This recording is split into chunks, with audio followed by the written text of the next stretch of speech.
নিয়ে আসছে কই মাছ। কই মাছগুলো যে কিভাবে কুটবো দেখেই তো ভয় লাগতেছে। এগুলো তো যেমন কাঁটা বড় বড়, তেমনি এর কানে প্রচুর ধার। তো জীবিত মাছগুলা নড়াচড়া করতেছে। কই মাছ তো সহসা মরে না, কই মাছের জান বলে কথা।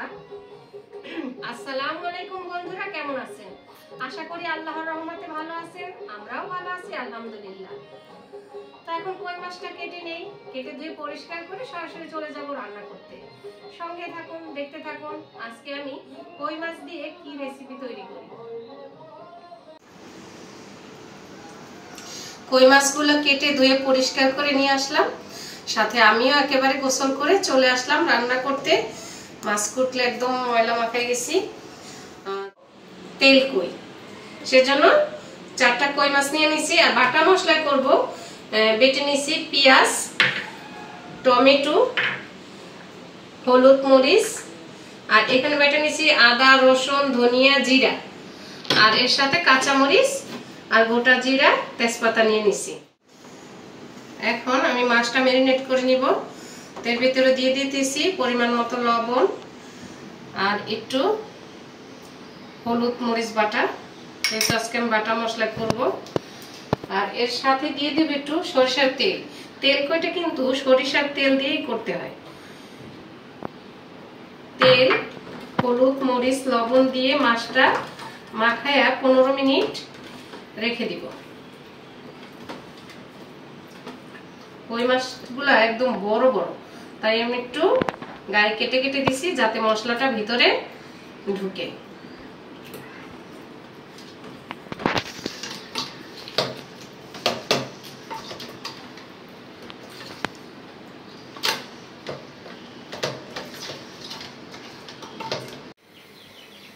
এখন মাছটা ভাজে নিব। বসাই দিলাম কড়াইটা। বিসমিল্লাহির রহমানির রহিম। দিব সরিষার তেল।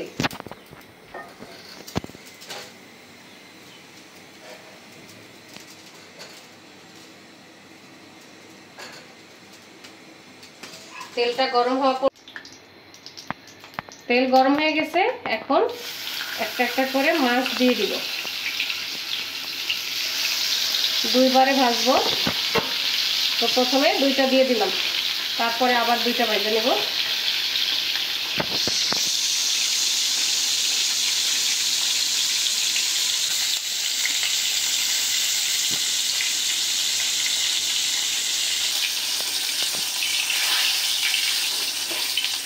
মাছগুলো ভাজা হয়ে গেছে, একটা একটা করে নামাই নিচ্ছি। ভাজা শেষ। এখন রান্নাটা বসাই দিব। বসাই দিলাম কড়াইটা। বিসমিল্লাহির রহমানির রহিম। মাছ ভাজা তেলটা দিয়ে দিব প্রথমে, আর একটু তেল দিই। কই তেলে তেলটা একটু বেশি লাগে। দিয়ে দিলাম সরিষার তেল।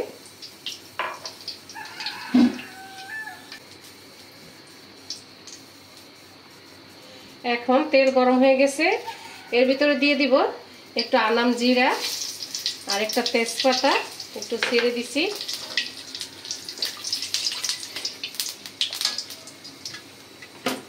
এখন দিয়ে দিব পেঁয়াজ বাটা।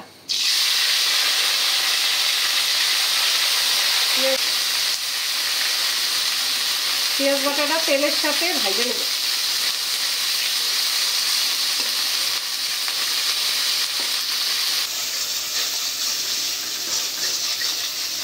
পেঁয়াজটা ভাজা হয়ে গেছে।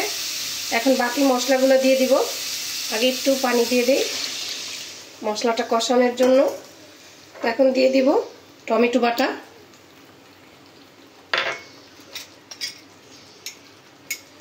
দিয়ে দিব হলুদ মরিচ বাটা,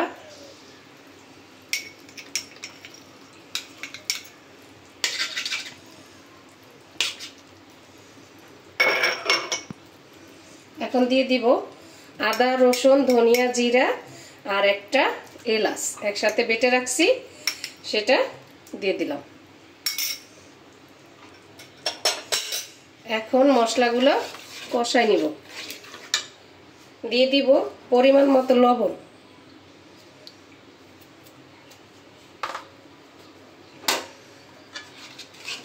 সব মশলা আমার দেওয়া শেষ। এখন মশলাটা ভালো করে কষাই নেব যতক্ষণ না তেল উপরে আসে।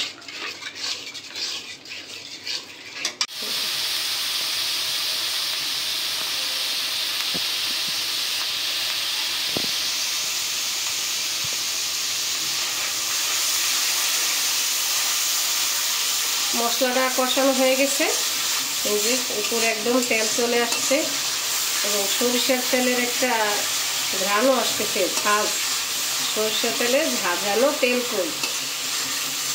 এখন এক এক করে আমি কই মাছগুলো মশলার ভিতরে দিয়ে একটু কষাই নেব।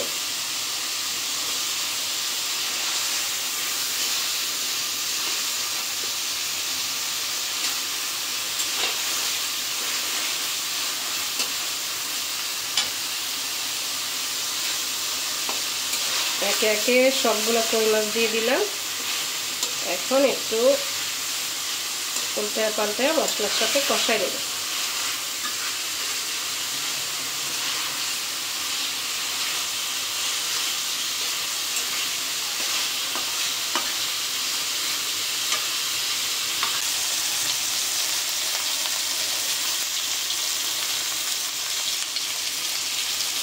কষানো হয়ে গেছে, এখন ঝোল দিয়ে দিব।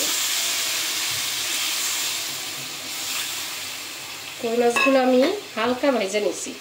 কই মাছ বেশি ভাজবেন না, বেশি ভাজলে কই মাছটা শক্ত শক্ত হয়ে যায়, খেতে ভালো লাগে না, আর মশলাটাও মনে হয় যে ভিতরে যায় না। তো আমি সব সময় কই মাছ অল্প ভেজে তারপরে রান্না করি।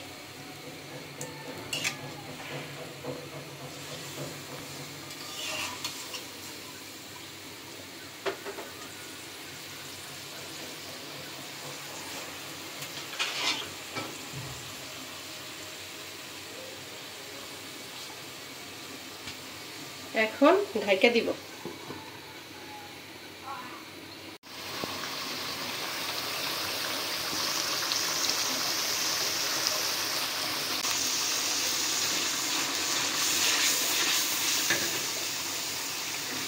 একদমই ঝোলটা একদম শুকনো শুকনো করবো না, একটু গ্রেভিটা ঘন রাখবো।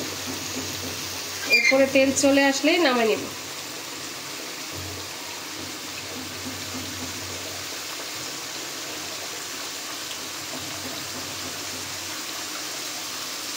হয়ে গেছে, নামাই নিলাম।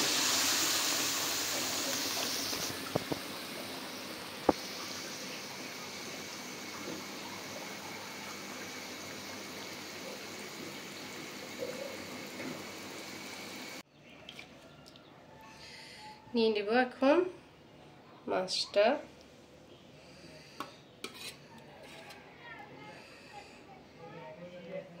কি সুন্দর গ্রেভি হয়েছে, ঘন।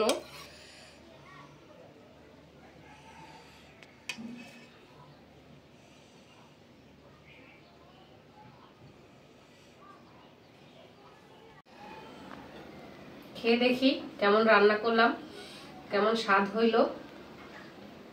গ্রেভিটা তো ঘন সেই হয়েছে।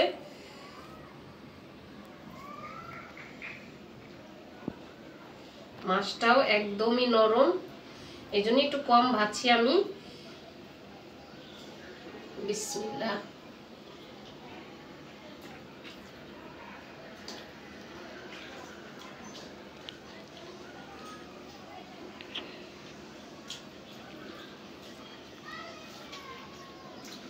সেই স্বাদ, দারুণ দারুণ হয়েছে। না খেলে বোঝাই যাবে না তেল কই কতটা মজা হয়।